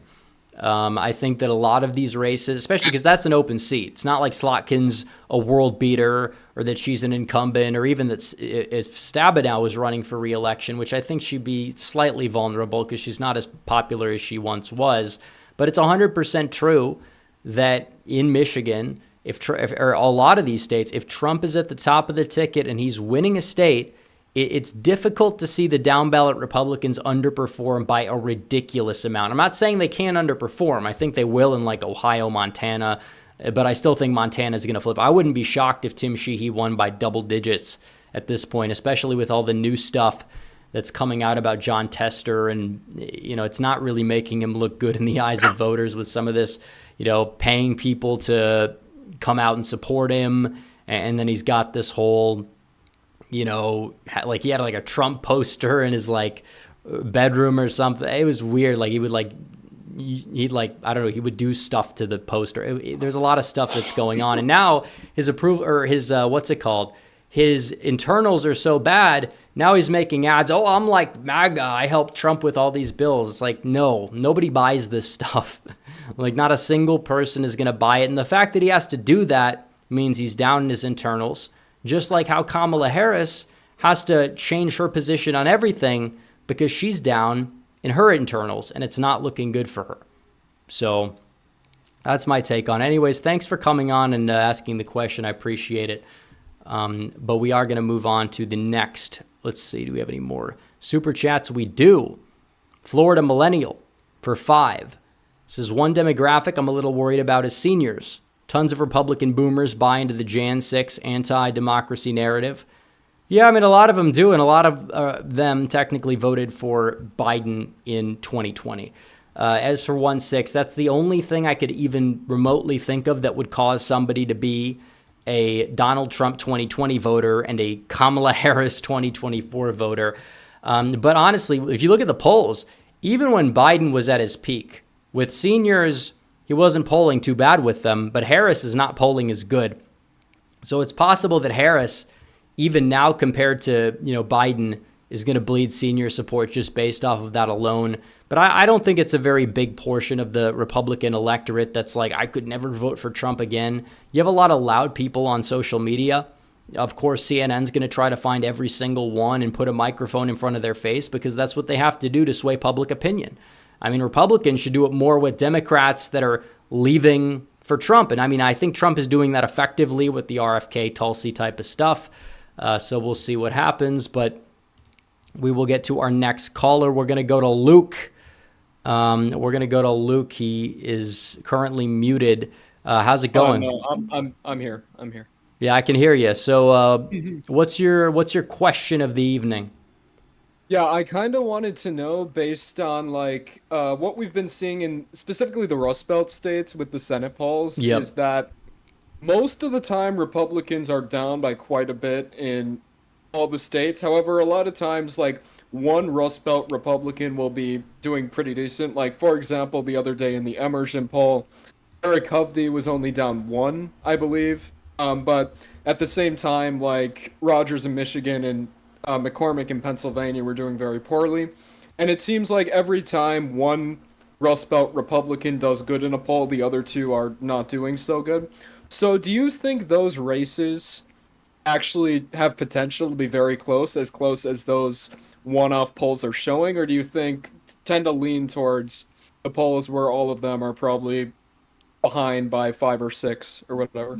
Yeah, I think some of these Senate races might diverge a tad, but I think the main point does kind of hold up across the board, that when one of these states goes, the others typically are going to have similar results. And as for Michigan being close, I think the reason why it's closer is because it is an open seat. Rogers and Slotkin, I mean, they were both Congress individuals from the same district at different times.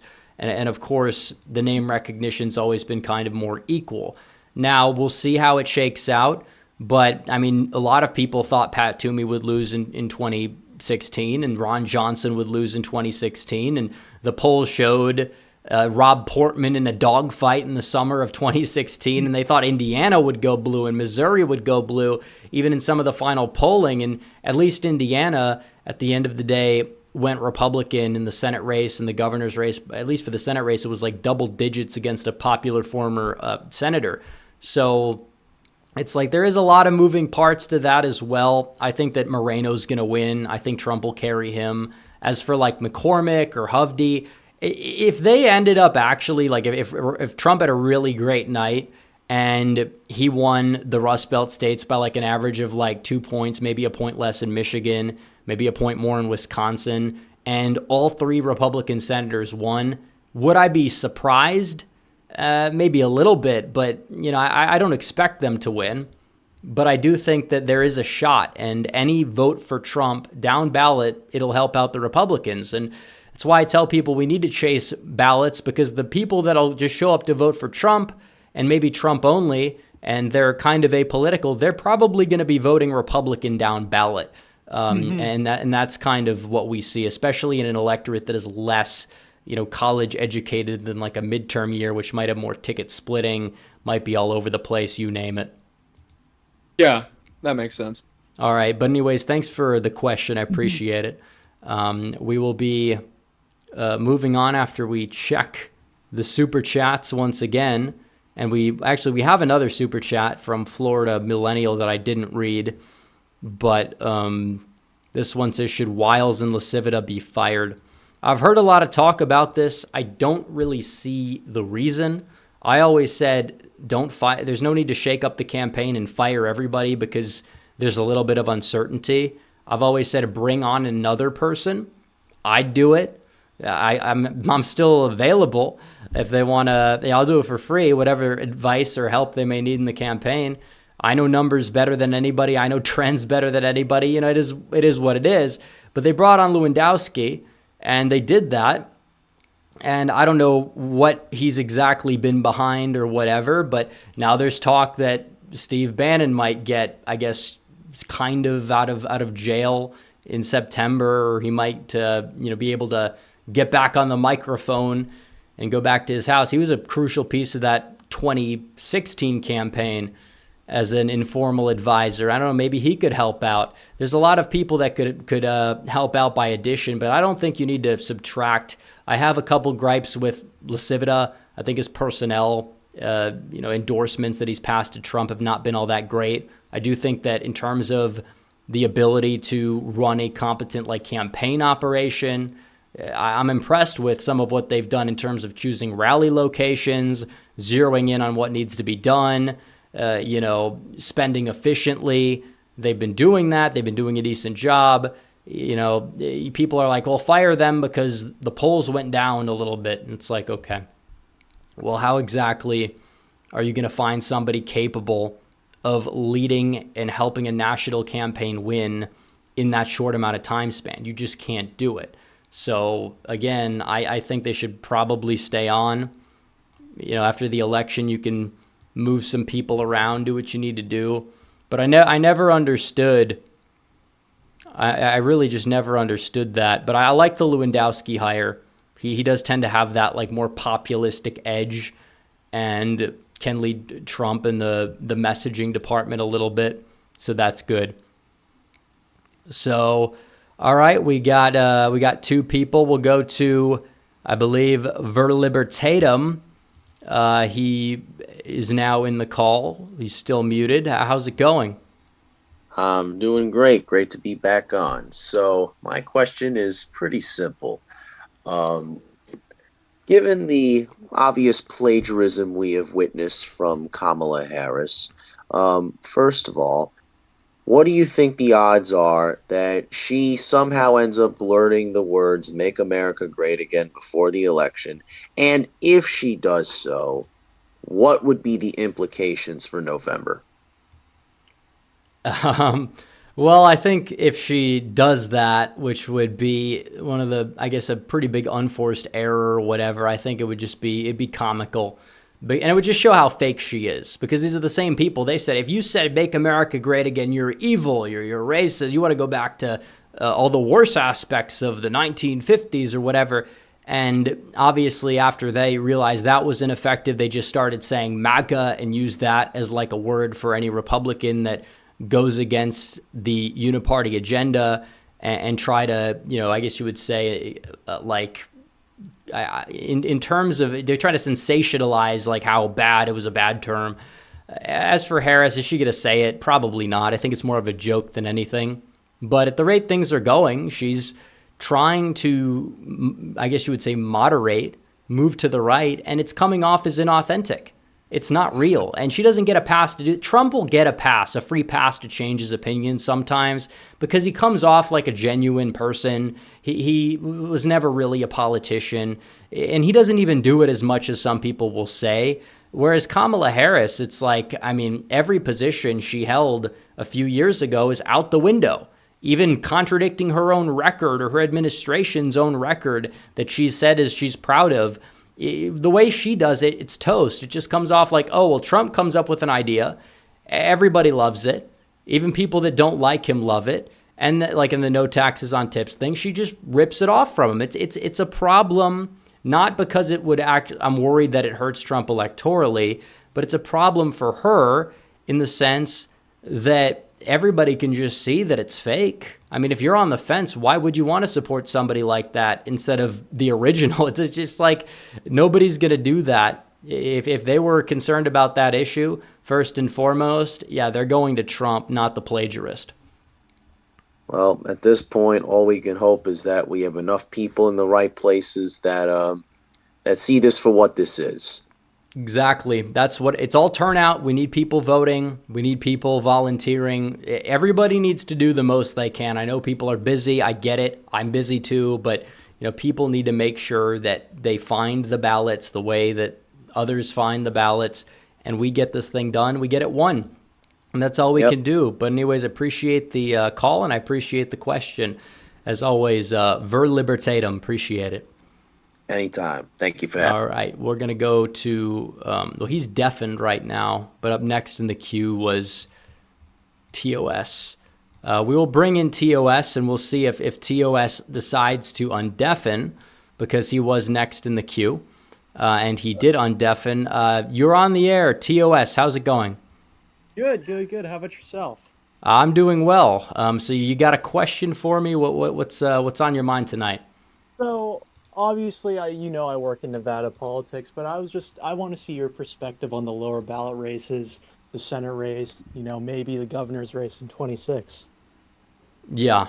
So you said the lower ballot races is in the Senate race, and Yeah, the Senate, the House, Okay. not like legislative. Yeah. well, I thought, yeah, because I don't know much about the state house. I know it's a Dem supermajority. Hopefully, we can find a way to crack that with the strong performance. But I know they got the maps down pretty tight.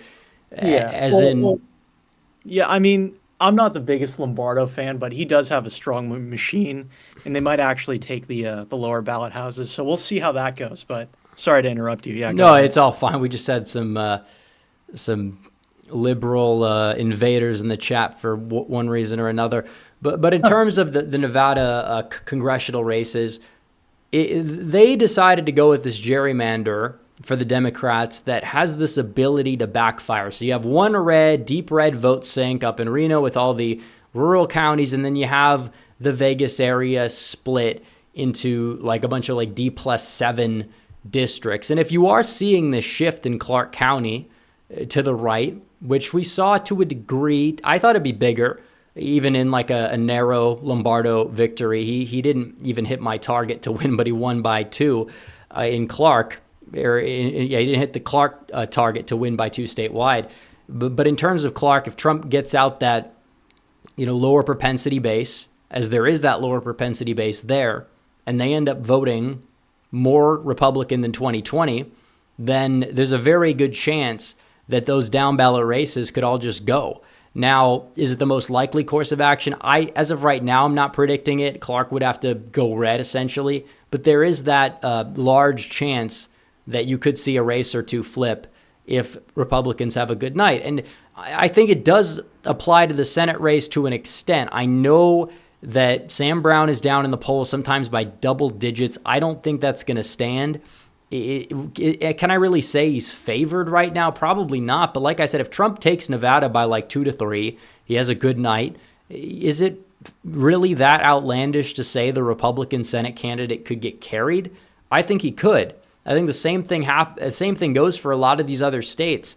And I feel like Democrats don't realize what they possibly could be in for if things go south for them.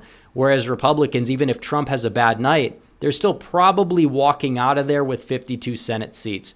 But if Nevada goes for Trump, yeah, there's a chance they could walk out with 53. It just depends on what we see on election night. Yeah, I agree too. And I mean, I just think, I don't know, it's interesting with the House. It seems like a lot of the candidates there are kind of, as you said before, waiting for Trump to kind of carry them because, and I know it doesn't matter as much as in midterms with spending and fundraising and all of that, but like, I don't know, I saw the financial reports and like John Lee, Drew Johnson, the guy in the first district or the second, the other competitive district, they're all kind of getting killed in fundraising, but I think you could be right where Trump would take some of these guys across the finish line.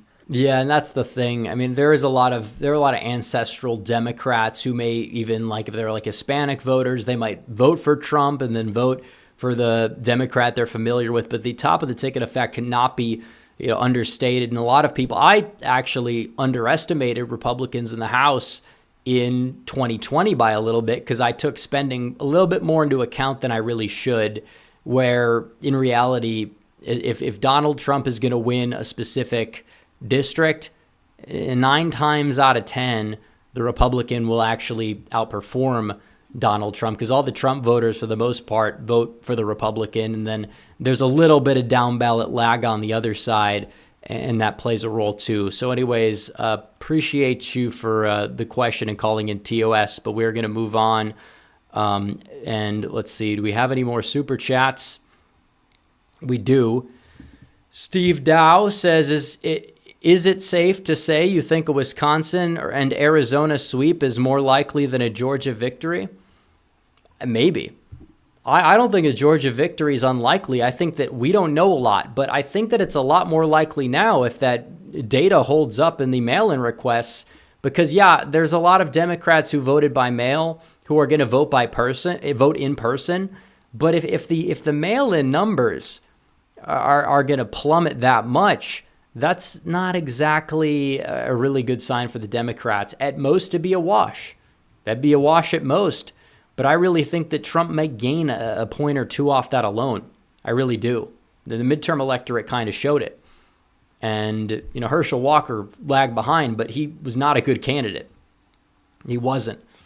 Wasn't because of Trump. Was because you nominated a football player with presumable CTE who just talked about vampires in a very John Fetterman-esque manner.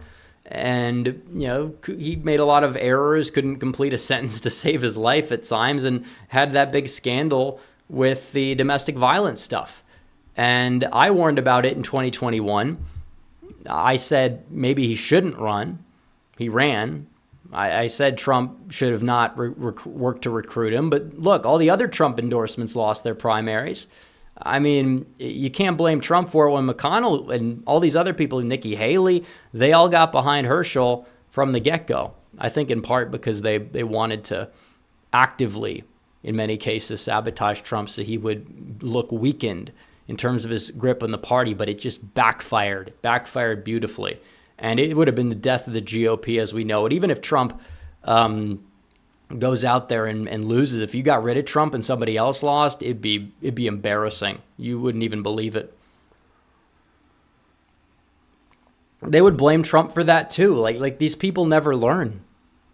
They blame Trump for the Georgia runoffs when McConnell literally could have just not held up the checks. They probably would have at least held one seat.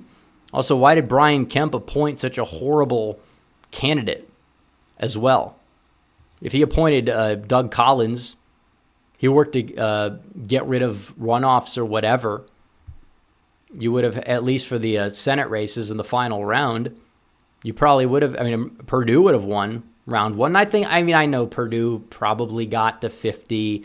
We all know, but still, even despite that, there's a lot of blame to go around.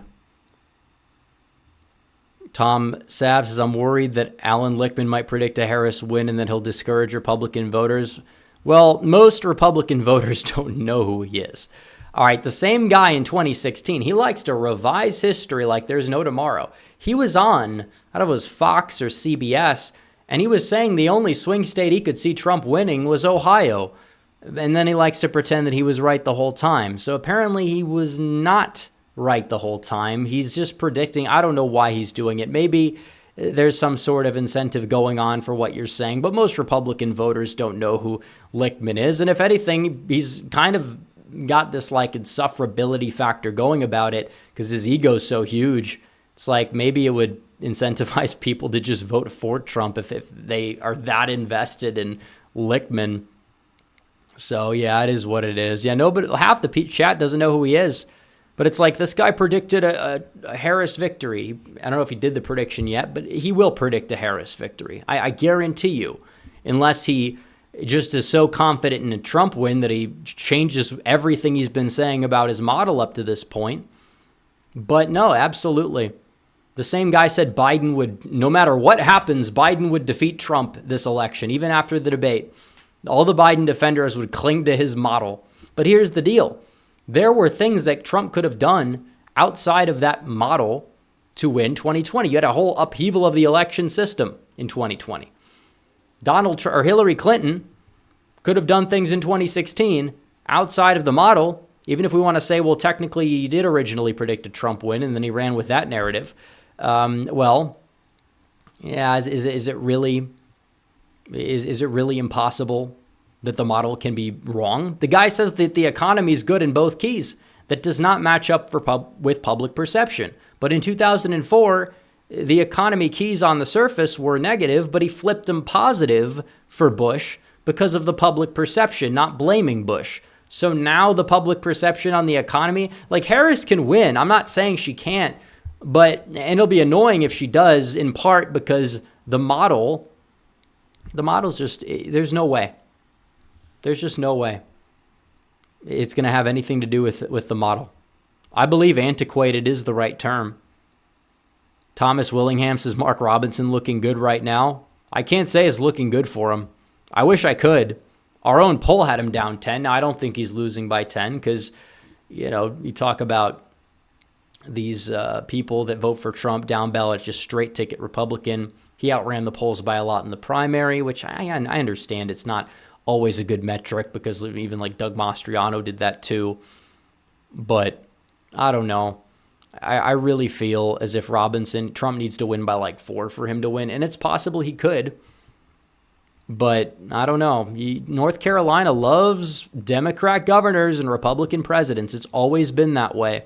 And there's been one elected, I don't think there's been any elected Republican attorney generals in the state, or attorneys general is the proper term, even if it sounds weird, since 1896.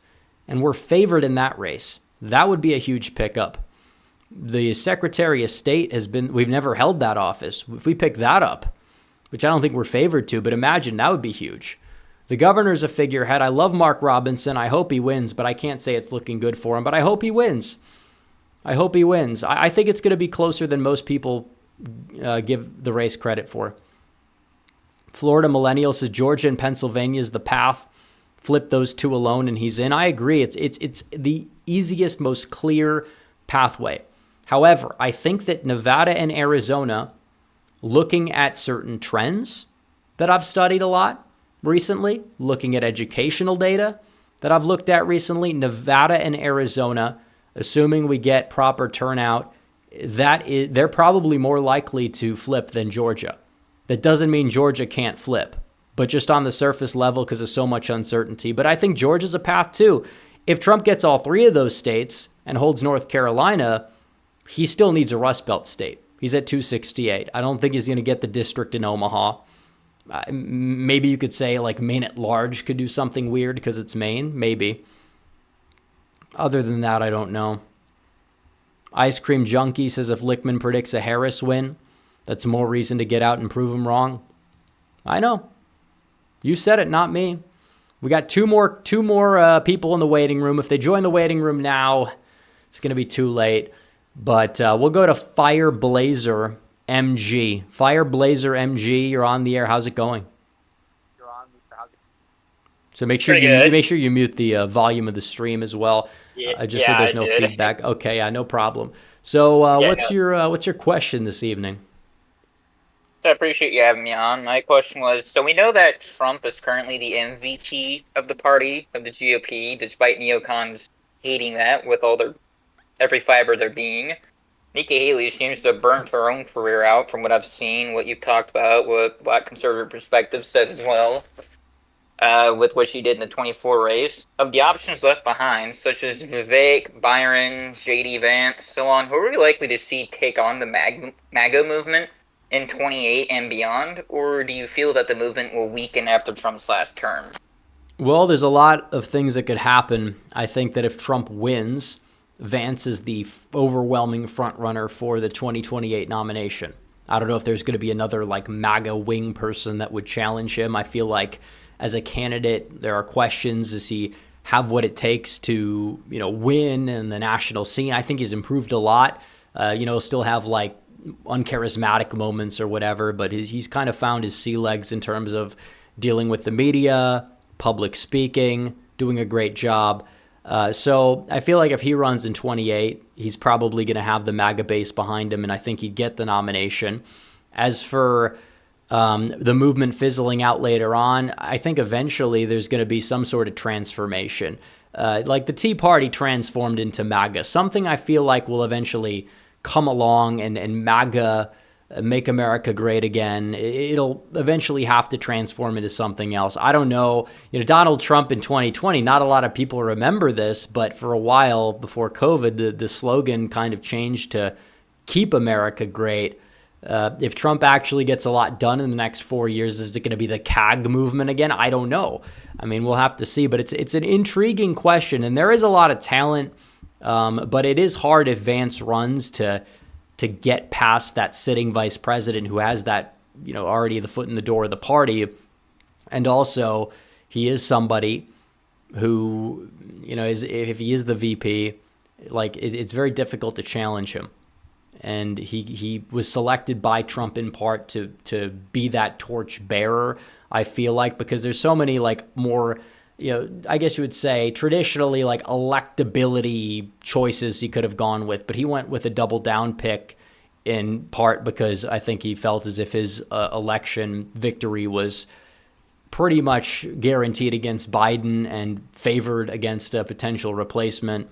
And obviously Harris decided to pick Walz, who kind of in a way was also a double down pick, but not as, I guess you would say, new to the scene. But anyways, appreciate the question, Fireblazer. Thanks for calling in. But we will move on to the super chats, and we don't have any super chats. So we're going to go to the last caller of the night. We'll go to the last caller. We will go directly to none other than Lalo. Lalo, you are on the air. How's it going tonight? We're doing fantastic. I have prepared a brilliant question for you. So we are, people with brains are really in agreement over the abortion thing, that there's a utilitarian purpose to perhaps not spurg like a lot of paid people are on Twitter. But my question has to do with the debate on ABC, I think September 10th, between Kamala Harris and Donald Trump. My question to you boils down to, should Donald Trump say either A, optical and just hitting her on stuff that is objective, stuff that is materially horrible for her in the polls, or two, should he go more bombastic, play more to the base, and hit her more so like he did to Hillary with you'd be in jail and that sort of thing? I don't think it's mutually exclusive. I think there is a balance to strike. How many highlight reel moments did he have in the first 15 minutes of the debate against Biden? He had he beat it to death about the Medicare, whatever Biden said, and he had he doesn't know what he said. I don't even think he knows either. He actually could deploy that same line on Harris and it would be effective because of all the word salads that she gives.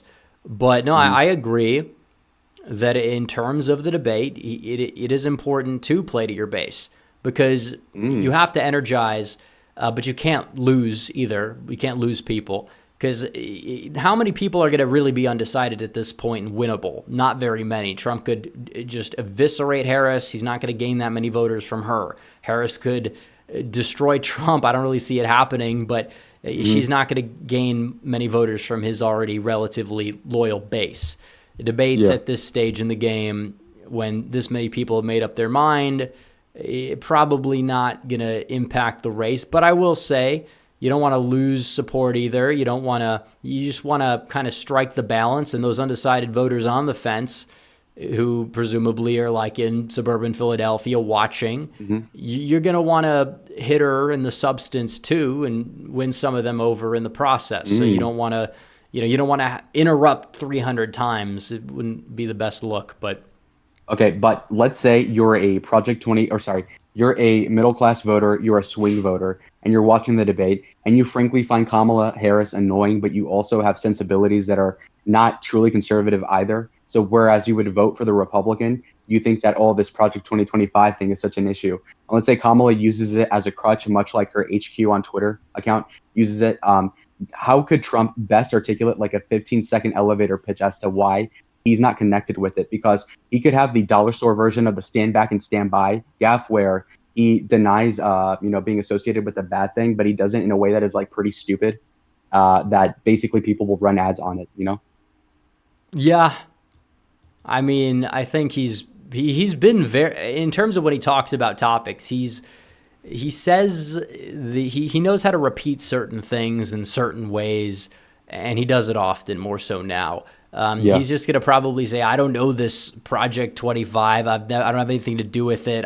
Some of these things I disagree with. It's not my agenda, whatever. That's typically what he would say.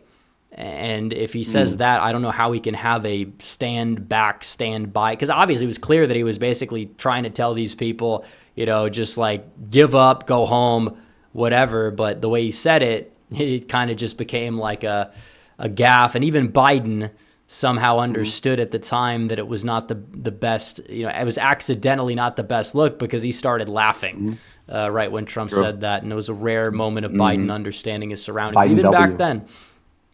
back then. But It's kind of sharp back then. relatively. No, But seriously. well, if you watch the 2024 debate compared to 2020, I think it's like, yeah, it's a different animal. And back then he was falling apart too. But anyways, thanks for calling in. Thanks for the question. I appreciate it. Lalo, as always. All right, we will wrap up the calls. No more calls. The calls are closed. If you want to call into the next call-in stream, redeaglepolitics.com. You can join the Discord. You can sign up there. 16 cents a day. And if you want to buy merchandise, you can do so at shop.redeaglepolitics.com.